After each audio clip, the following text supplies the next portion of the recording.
Wa kana mulkuhu 400 sanah. Dia berkuasa 400 tahun lamanya. Penguasa tunggal syarqan wa gharban. Dari mulai belahan timur dunia sampai ke barat. Tunduk dalam kekuasaannya. Lalu kemudian datanglah Nabi penyeru kepada tauhid menghadap penguasa yang hebat, raja segala raja di atas dunia. Menyembahlah kepada Allah. Lalu apa jawabnya? Dengan sombong dan angkuh dia berkata, Arabbun ghairi, Arabbun ghairi, adakah Tuhan lain selain aku? Adakah yang lebih berkuasa di dunia ini selain aku? 400 tahun membuat dia merasa bahwa dia Tuhan. Sampai-sampai keluar dari mulutnya, Arabbun ghairi, adakah Tuhan selain aku? Lalu kemudian apa yang terjadi? Allah subhanahu wa ta'ala mengirimkan ba'udah. Dalam Al-Quran Allah mengatakan tidak malu menciptakan ba'udah, nyamuk. Inna Allah la yastahi ayyadriba masalam ma ba'udah. Allah tidak malu menciptakan seekor nyamuk. Wa ma fauqaha, lebih kecil daripada nyamuk. Apa yang terjadi? Nyamuk itu masuk ke dalam lubang hidungnya, terus ke dalam batang hidungnya, sampai ke otaknya, dan nyamuk itu pun menggigit otak di kepalanya. Lalu kemudian dia mengambil martel memukul-mukul kepalanya, sampai orang-orang di sekelilingnya menyangka dia gila, sampai dia habis usaha, makin sakit, tak dapat dirasakan, tak dapat diceritakan, tak dapat diungkapkan bagaimana rasanya. Dan akhirnya dia pun mati, dicatat dalam sejarah. Dia bernama Namruz. Begitu Allah bercerita tentang orang-orang angkuh dan sombong. Dia tidak mati disambar petir, dia tidak mati ditimpa batu besar, dia tidak mati karena sesuatu yang hebat, tapi dia mati karena makhluk yang hina, yang kita pun dapat membunuhnya dalam satu kali tepukan. Berpuluh nyawa nyamuk akan mati. Tapi begitu Allah Ta'ala ingin menunjukkan kesombongan, keangkuhan orang-orang yang merasa dirinya Tuhan, jawabannya adalah kuasa Allah Subhanahu wa Ta'ala. Hari berganti, musim berubah, dunia ini diisi oleh orang-orang yang angkuh dan sombong. Selesaikah dunia dengan matinya Namruz? Tidak. Lahir lagi generasi yang lebih canggih daripada Namruz, lebih kejam daripada Namruz. Apa yang dia lakukan? Yuzabbihuna abna'ahum wa yastahyuna nisa'ahum. Lebih sadis daripada Namruz. Anak laki-laki disembelih hidup-hidup, anak perempuan dibiarkan karena tidak melawan. Anak laki-laki yang dia nampak dalam mimpinya akan menarik mahkota kekuasaannya, anak perempuan dibiarkan melahirkan. Sampai pada akhirnya ketika dia berkata dengan lantang, kalimat berbeda, substansi makna yang sama, ana rabbukumul a'la, ana, aku, rabbukum, Tuhan kamu, a'la, yang paling tinggi. Ternyata kekuasaan boleh bisa merubah makhluk merasa menjadi khalik. Orang kalau sudah terlalu lama berkuasa, melihat manusia tertunduk-tunduk ketakutan, maka berubah dalam dirinya, berkata, kaulah yang paling berkuasa, engkau adalah Tuhan. Itu pernah terjadi pada Namruz dan menular kepada Farao. Al-Quran menyebut dia Fir'aun. Ana, aku, Rabbukumul a'la, Tuhan kamu yang paling tinggi. Bagaimana cara Allah mematikan Fir'aun? Diceritakan dalam Al-Quran. Falamma adrakahul gharaqu, ketika dia tenggelam di tengah laut merah, masuk air itu ke dalam tenggorokannya dan masuk ke dalam lehernya, terus ke dalam dan masuk ke dalam paru-parunya. Sebodoh-bodoh anak kecil tidak akan ada air masuk ke dalam paru-parunya. Anak kecil yang belajar minum, kalau sampai air masuk ke dalam saluran nafasnya, dia pasti akan tersedak. Tersedak adalah kuasa Allah. Kenapa? Karena ada saluran nafas, ada saluran minum. Udara tidak akan mungkin diisi air, karena kalau sampai air masuk ke saluran udara, maka hancurlah paru-paru. Allah ciptakan satu kuasa bernama tersedak. Tersedak adalah kuasa yang paling ringan. Anak kecil yang tak ada daya upaya pun pasti akan tersedak. Tapi Allah ingin menunjukkan kepada Fir'aun, jangankan untuk menggenggam dunia, jangankan untuk membunuh Musa, jangankan untuk mengejar Bani Israel, untuk tersedak pun kau tak kuasa. Wahai Fir'aun, apa yang terjadi? Fir'aun mati. Kenapa Allah mematikan Fir'aun dengan air? Kenapa tidak dengan batu? Kenapa tidak dengan petir yang menggelegar? Mengapa dengan air? Karena dulu bayi yang tak berdaya itu dihanyutkan ke tengah air. Wa auhayna ila ummi Musa. Kami wahyukan, kami ilhamkan, kami bisikkan ke hati ibu Musa. An ardi'ihi, susukan anakmu.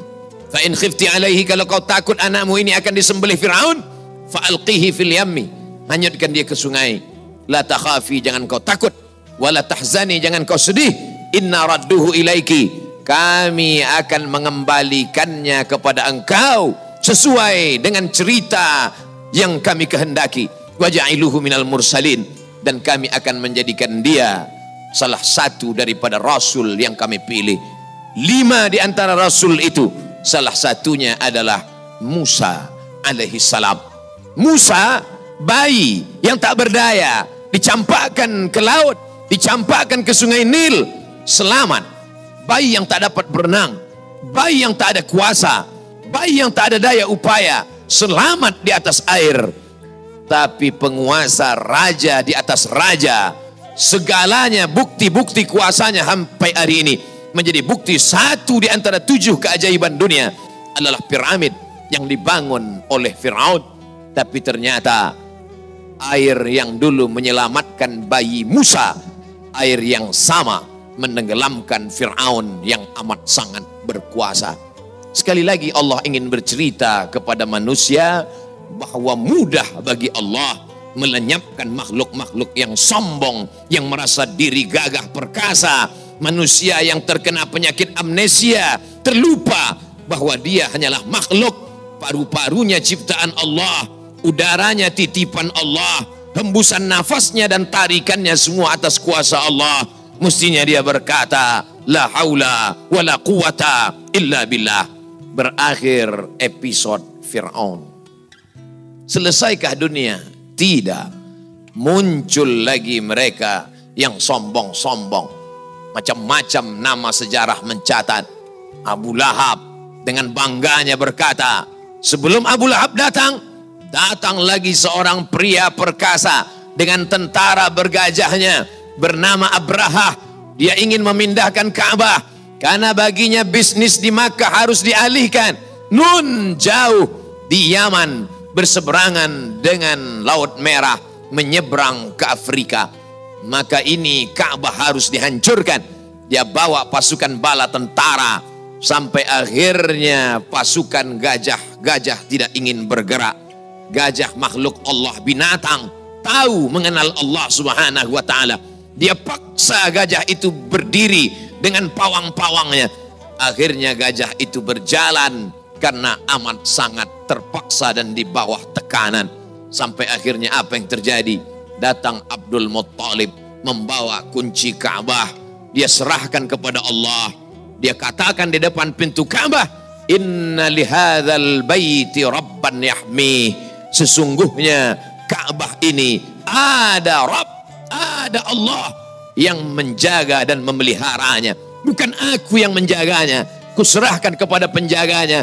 Inna lihadzal baiti rabban yahmi.